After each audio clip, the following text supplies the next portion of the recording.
Well, thank you for the opportunity to speak to the Select Committee today.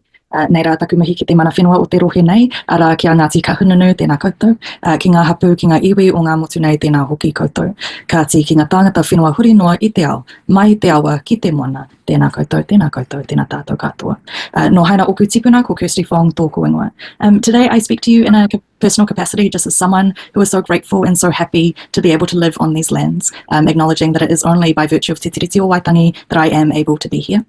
I live at the base of Maunga Whau in Tāmaki, Makaurau, and as I walk up the maunga, I think about Apihai Te Kawo, who was the paramount chief of Ngāti Whātua Ōrākei, who made a tuku, looking across at the Waitemata Harbour to create the capital city of Tāmaki, the city that has shaped me, that I love, and it is only because of this foresight and vision and invitation of these rangatira that has made my life possible.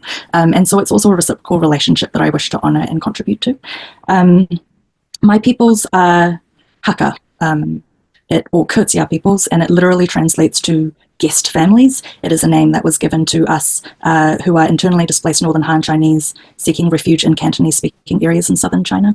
And I think that that name is really fitting as I position myself here in Aotearoa. Because of Te Tiriti, I position myself here as manuhiri, as a guest, and to be a guest is an honour, it's a reciprocal relationship, and it's a responsibility. I also talk to you as a Te Tiriti facilitator, someone who gets to speak to a whole range of people from up and down the country, and I feel so lucky to be able to do so. I do this predominantly with an organisation called Te Tiriti Treaty People, who seek to deliver good, accurate information about Te Tiriti to everyone and anyone in the country. So I have translated summaries of Te Tiriti into 24 different languages and counting. And one of my greatest privileges is to train up facilitators in their own languages to deliver it out to their communities who are so hungry and excited for this knowledge, because it provides a framework for belonging here. It provides a framework for us to be able to create good, harmonious, loving lives together upon shared values. I'm also a student of beautiful educators, of course, like Dr. Mona Jackson, Mariana Pittman, Veronica Tawhai, Catherine Delahunty, Susan Healy, Catherine Peat, Ingrid Huggins, Marisa McLaughlin, and of course Trish Cheng, and those are only the people that I know. So I'm also carrying on a legacy of treaty work that has been in existence for 40, 50 years.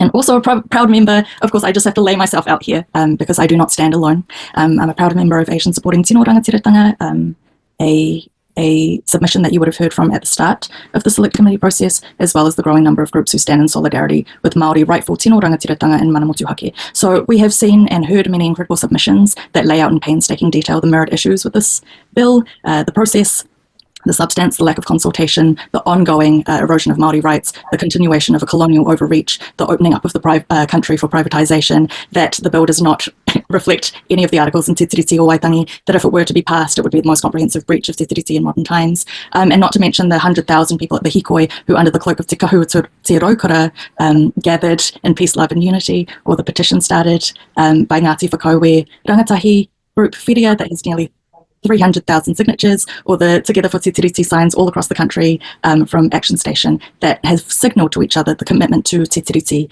and to each other.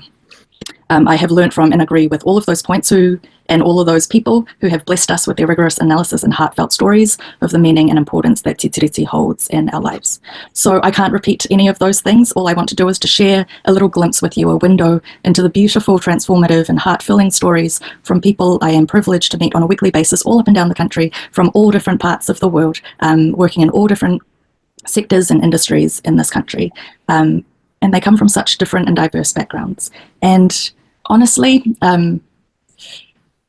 there is such a beauty. I get really emotional about it because I think when people come into a Te Tiriti workshop, I don't think immediately they understand that it's going to be an emotional, transformative process.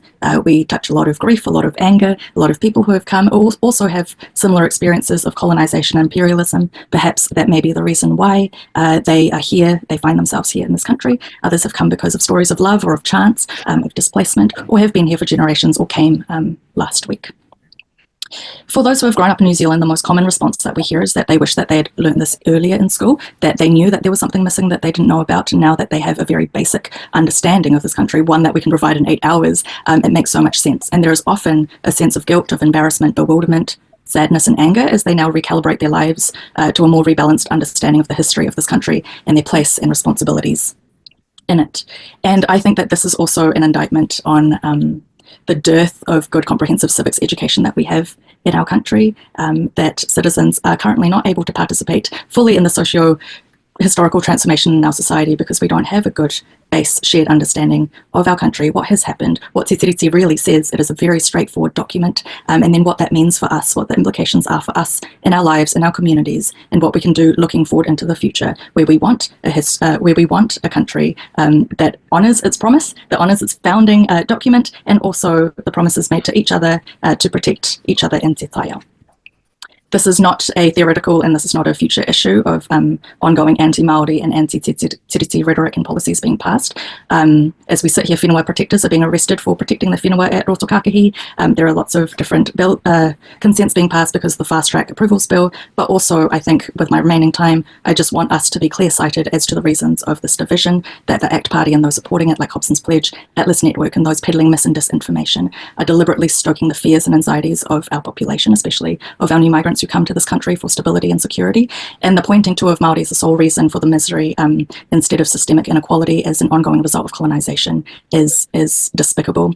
But we also see the hundreds and thousands of people who come who really want to honour Te Tiriti in their lives, and this is the future that I think the ACT Party needs to see, that the world is moving on, I think, in beautiful ways, despite and in spite of their racist and hateful rhetoric. So we refuse to be divided, and we are a rising tide that will not be stopped. Kia ora.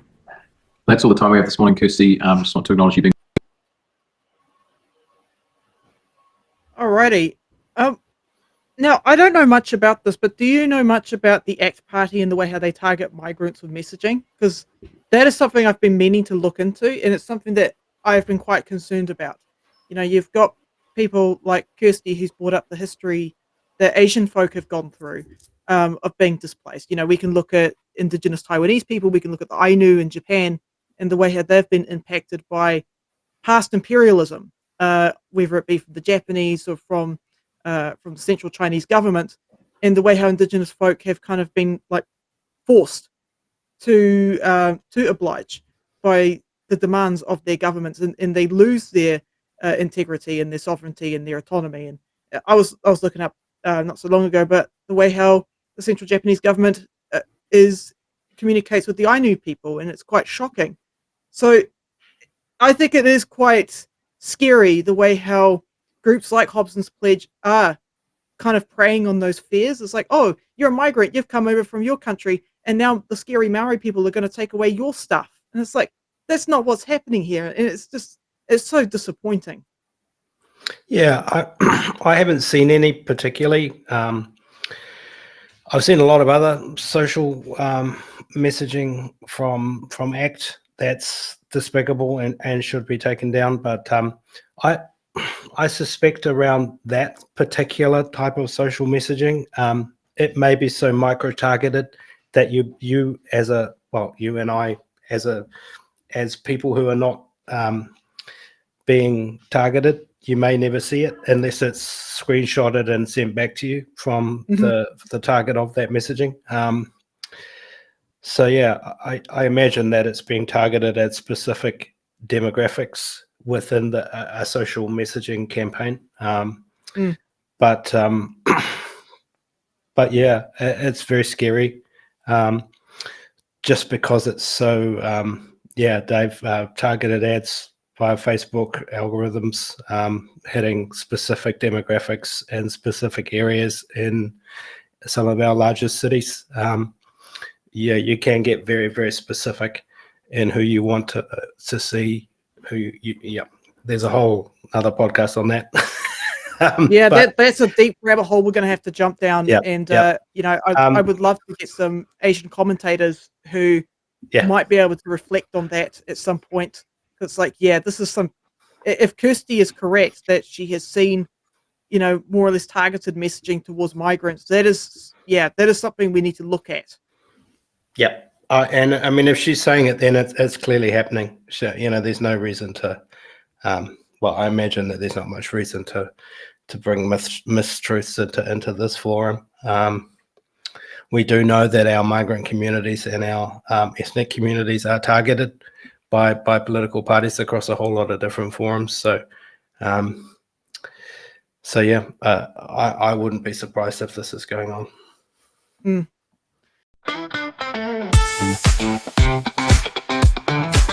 Thanks for watching. Make sure you're subscribed to our Facebook, YouTube, Twitch, Instagram, TikTok, News Guide, The Order Paper Podcast. YouTube, Twitch, Instagram, TikTok, News Guide, The Order Paper